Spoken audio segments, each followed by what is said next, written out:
minutes by the time she did the Ticketmaster. So then our demo was what we say, 15 to 20. Yours was actually under 15, but let's say you do a 20-minute demo with your 5-minute opening, that's 25 minutes.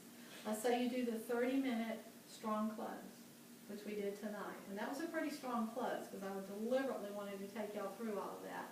So how much have you got into that show? 55 minutes. 55 minutes for under an hour. Your ideal show is going to be 45 minutes to an hour, including everything. So if it's taking you 2 hours to get through that, you're way too long. We need to cut something back. And typically, probably the easiest place to cut back is on that demo.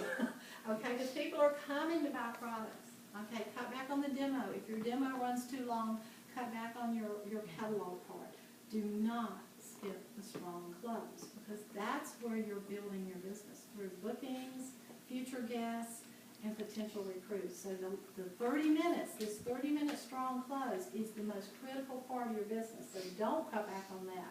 Cut back on the other things, okay? And new consultants, I'm not picking on new consultants, but new consultants tend to cut back on the close. And that's the important part, because you want to generate that ongoing business while you're doing business.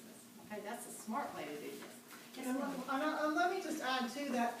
Lots of times if you've done your demo and you've used the rock crock or you've used the deep cover baker, you've already talked about that. So by the time you're doing the catalog thing, you're not going to have to talk about every product line, because most of the time you've talked at least about a couple, like we did the stoneware, we did the knives.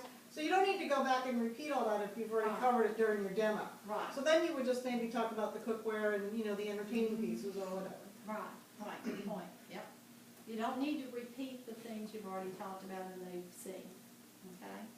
All righty. And you said you have a calendar that has tabs? I do. I've just taken those little stick-on tabs and I've highlighted my major product areas and the things that I refer to a lot during my show, so I'm not having to flip through the book and try to find them. I've just got them tabbed. Yeah, I think Sally's going to get mine. And you really don't even talk about everything I have tabbed here because it's too much. But like, I know where they are. If I need to refer to it, or if somebody asks me something, you know, like I've got the stainless bowls tab, you know, and things that are kind of the major things in the major product categories in the different sections. So it's just easier for me to navigate it. It gets pretty worn out by the end of the season, but this is my guide, okay? And I even write in it. Like, see here on the pages where the rock rocks are, I have written in red how much they are at 60% off. Okay, because for this month and next month, people can choose those rock crocs, and I've got, the small one is a $69 savings, and the large one is an $81 savings at 60% off. So talk about savings, use words like value. Did y'all hear me say value a couple times? Okay, because the shoppers today are very savvy. They want a value. Okay, they want to feel like they're getting a value. They like a deal, but it's not always the best deal. They're looking for value for their money. Okay, and quality products. So talk about the value and the savings and in terms of that. I mean, if somebody asks me what something costs, typically I can't even tell them. I mean, I probably only know the price of maybe 10 products in this whole catalog. I make it a point not to know prices, you know. All right, did anybody notice when Renee asked me about the minimum, how I answered that? Did anybody notice that? Yeah. Okay, I didn't say $150. All you have to do is $150. Just join my team. We don't care how you get it. All you have to do is $150.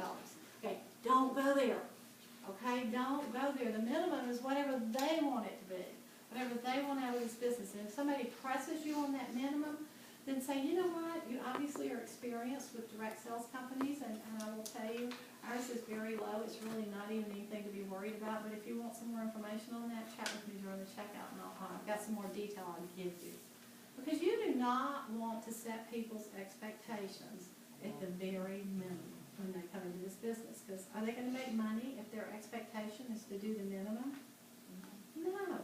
Okay, most people come in to get the product and to make some money and to have some fun. Those are kind of the big three reasons: to get the products, make some money, and have some fun.